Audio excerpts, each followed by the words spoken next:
of the Fifth Jubilee singers together with the energy and dignity of the ancestors that sang the music and bring them together, especially when we're wearing our black and pearls. Hey. I deliberately did not want to do the African garb because everybody else was doing that.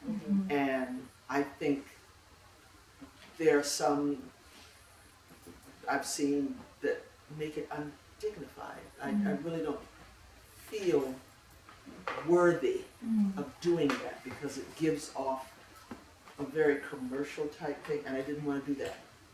I've never wanted to do that. So we found something that worked for us. And it's always been about bringing dignity to the music and the ancestors, because they can't do it for themselves now. We have to do it. And this young boy, this young man, who's never heard of spirituals, must know the dignity in the music. If you look at photographs of the ancestors, they're always like this, looking straight into that camera. I say looking straight into your eyes, never down, never away. It's like, we're going to take a picture, and they all.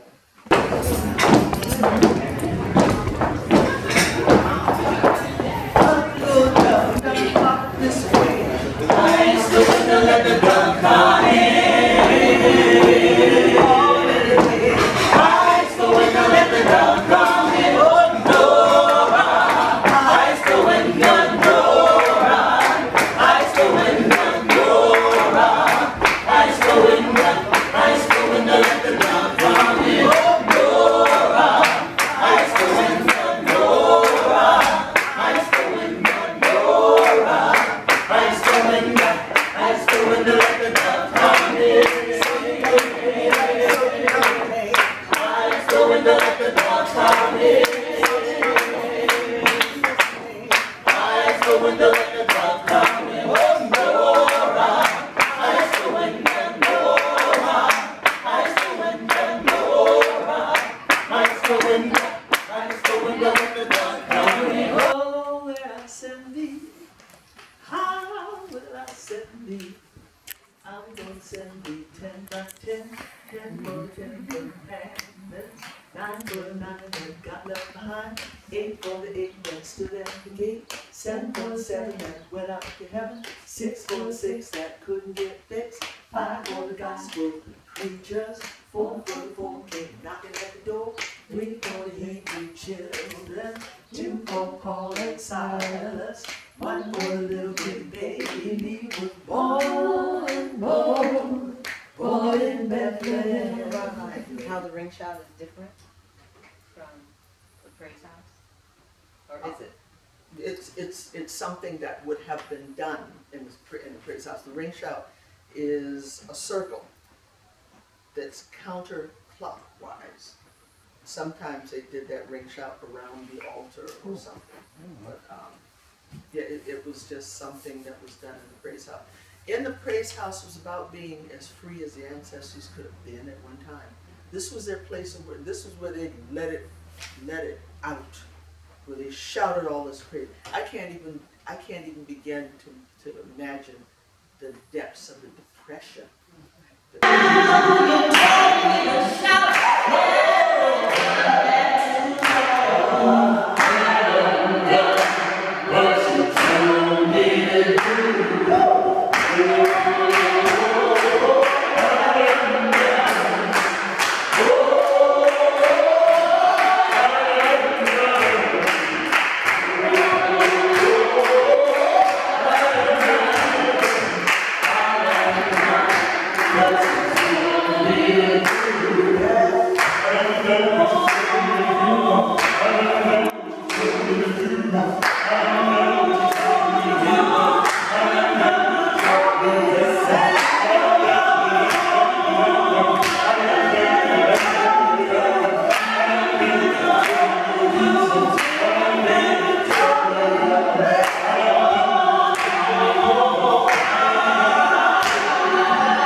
thing that caused their depression in the first place. They're owned. Their property.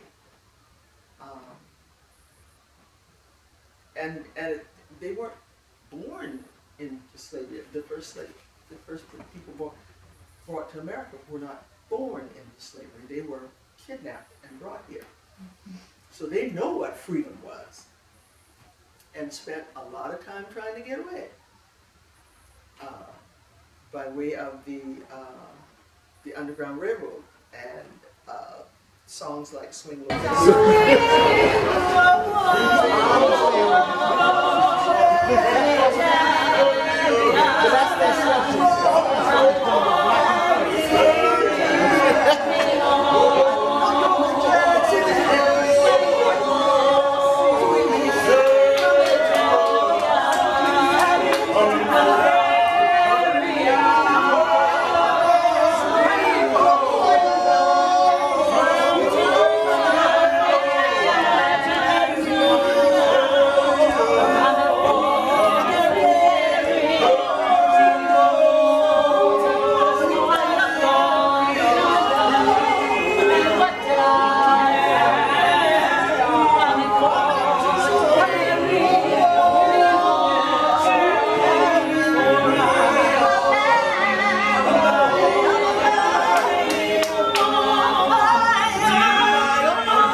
Is not a real railroad patrol. We all know that. There's some people that don't. I spoke with a young man, and a lot of people don't even, there are folks who do not know what the spirituals are. I talked to a young man just recently where I said spirituals. And he said, what's that? So I had to, and he fancies himself a rap artist. I said, you think you came up with all these rhythms and rhythms, didn't you? It goes back to, and he honestly said, if I could get the word, can I call you back and get it? Yeah, call me back. Because he needs to know. You need to know your history. Because if you don't know your history, you're bound to be caught up in it and you not know that you're caught up in it. So we need to know that. My hat's off to Jewish families who educate their children about the Holocaust.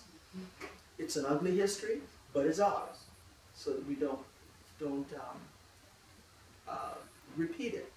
Songs like Swing Low, Sweet Chariot were coded message songs, and the ancestors, and I choose to call them ancestors, use biblical references to send messages to those who wanted to escape. Canada was referred to as Canaan. Chariot, the Underground Railroad was referred to as the Chariot. The guides along the way that guided you up north and wherever were called conductors. And of course, we know the most famous one is Harriet Tubman, who is going to be the first woman pictured on the United States currency. Run, children, run. Run, children, run. Children, run. Run, children, run. Children, run. Run, children, run. Run, children, run. Run, children, run. 'Cause if they catch you, you can't go home. Run, children, run. Run, children, run.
Switching gears with the mic, but Praise House, and just say a little bit about that and anything that you're doing with that group.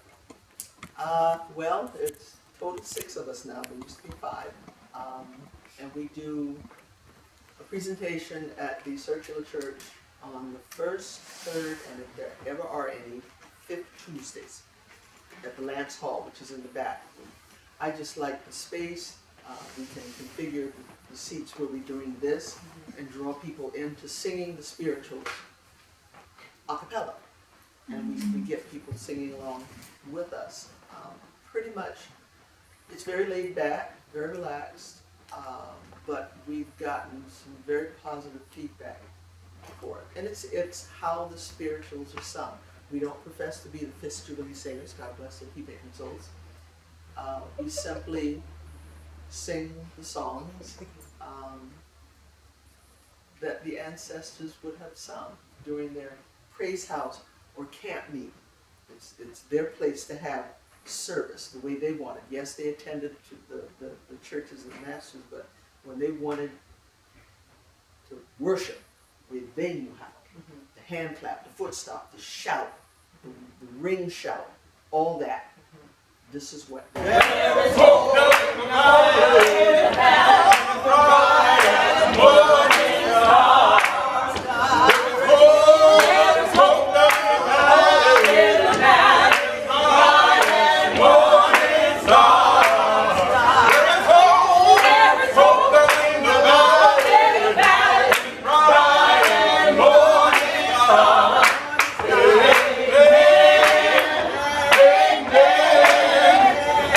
Amen.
these are the song sheets we use, and I tell them,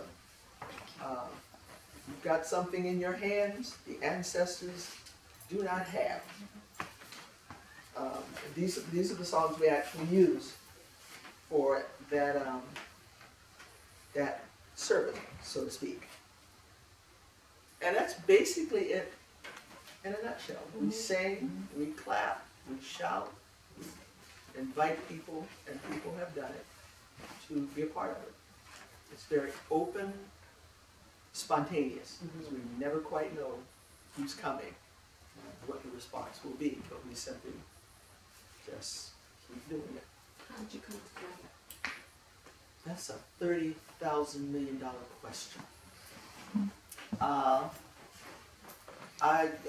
gentleman I was dating at the time actually put together, and at one time we were about 14 strong, and people kept dropping off and go back and get them and bring them back, and they'd drop off again, and the relationship came to an end, and I stopped chasing people, and I waited to see how much farther is it going to stop before it stops dropping. And it got down to, at that time, 4 people. So it was 5 of us that sang spirituals. And we've been doing it ever since. All of us come from different churches. My sister is one of the singers. And it's now 5 women and 1 male. And these are folks who are active in their church choirs and such. John and I probably have a little bit more theatrical experience than the others, but that kind of keeps it from being too sanitized. Yeah, there's probably a better word, but I can't think of it right now. So they bring the church / theatrical thing into it, and we try to show people actually what would have been done in a praise house experience.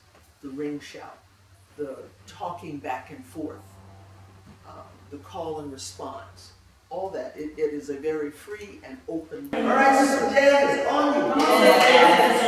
You can do this.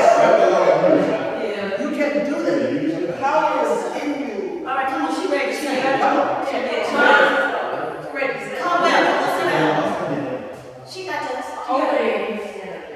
Come on. And help me and say, yes. Yes. Come on, we got this. You got it. We got this.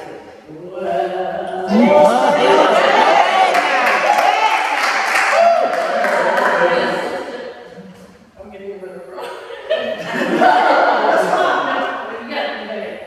That's a I met my sister. Yeah.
But And I know, because I've been to it a few times, it's also like, it's not necessarily a reenactment, it's just continuing on doing that tradition, and it feels very in the moment and spontaneous as you do it. It's a beautiful thing.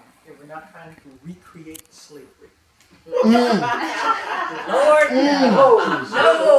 no. But it's a way to keep the music of the ancestors alive. That's what makes people remember them. Right. This music didn't just happen last year. Right. This is music that's old. There's about 6,000 spirituals documented. And there's probably more, but we're talking about a group of people who could not read or write the new language that they were now a part of. It wasn't that they were ignorant, they just didn't know the language.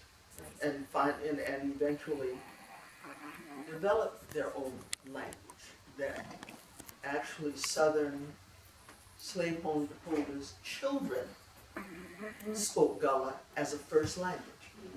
And once it's in them, you cannot get it out.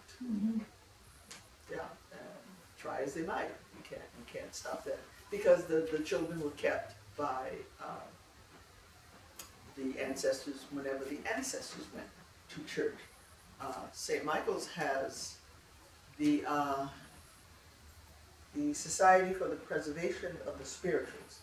Is an all-white organization, and you can tell that they accompanied their babysitters, I would call them, to their services by their movements. You know, it's a movement for them is, you know, when you it's a little bit stiffer for them when they're doing this, but for us that's different when we do it. It's fluid. Yeah, it is. And we know about keeping the foot on the floor, so you're not accused of doing hoochie coochie dances. Okay.